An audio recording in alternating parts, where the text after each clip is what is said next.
As we get to our final day of this lockout, where if we misstrike a deal, we'll be able to have a 162 game season.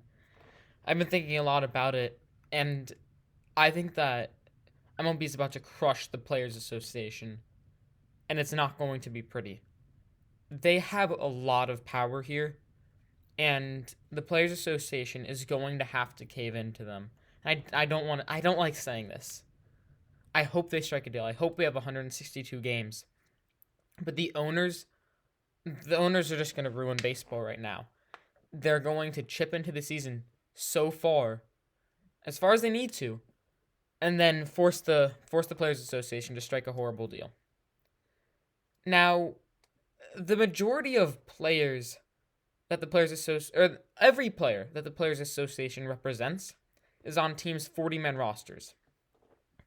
So, guys that were just added to the 40-man roster are forced to go on strike, right? Because they're part of the Players Association. They won't get to play. They won't get a salary. In the minors, they made next to nothing. Take J.P. Sears, for example, the Yankees. He signed in the 11th round. He's not going to get a multi-million-dollar signing bonus. And he's played in the minors ever since. In 2018, the average salary in single A was $6,000, a little over $9,000 in double A, and $15,000 in triple A. Now, it's gotten better since 2018, but it's still very bad. So you just got added to the 40-man roster.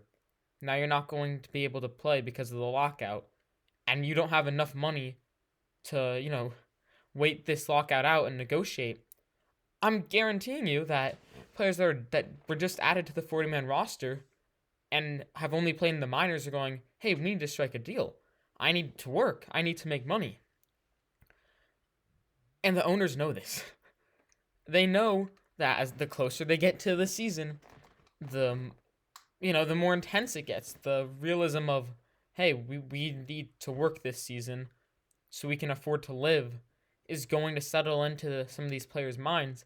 That's part of the reason why they waited so long. They waited until February to really start negotiating. Because they knew that the fear would settle in to the guys that are at the lowest levels of that are at the highest levels of the minors and were just put on the 40-man roster, or who had barely played in the majors and don't have a lot of savings built up. So they won't be able to afford this lockout. And it's just sad to see. The owners are going to crush them. They have so much more money. The difference between billionaires and millionaires is ridiculous.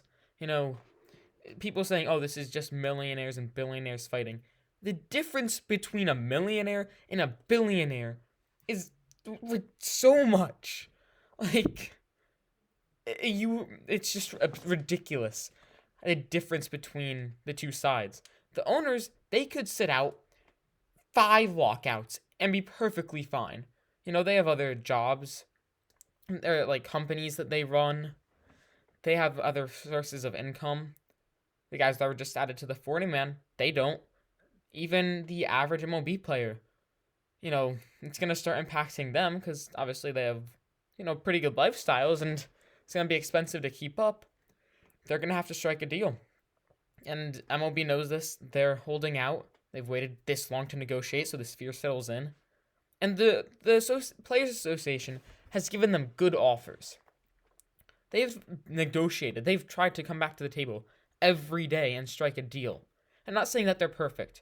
Trust me, I want them to represent minor league baseball. I think it's a shame that they don't. But they're a lot better than the owners. So I'm afraid the owners are about to crush them and force them to sign a horrible deal for baseball. Otherwise, they're just going to chip into the season even farther. And every single day that passes, the leverage of the owners increases and the leverage of the Players Association decreases. So tell me what you think of this lockout, how it's going to end.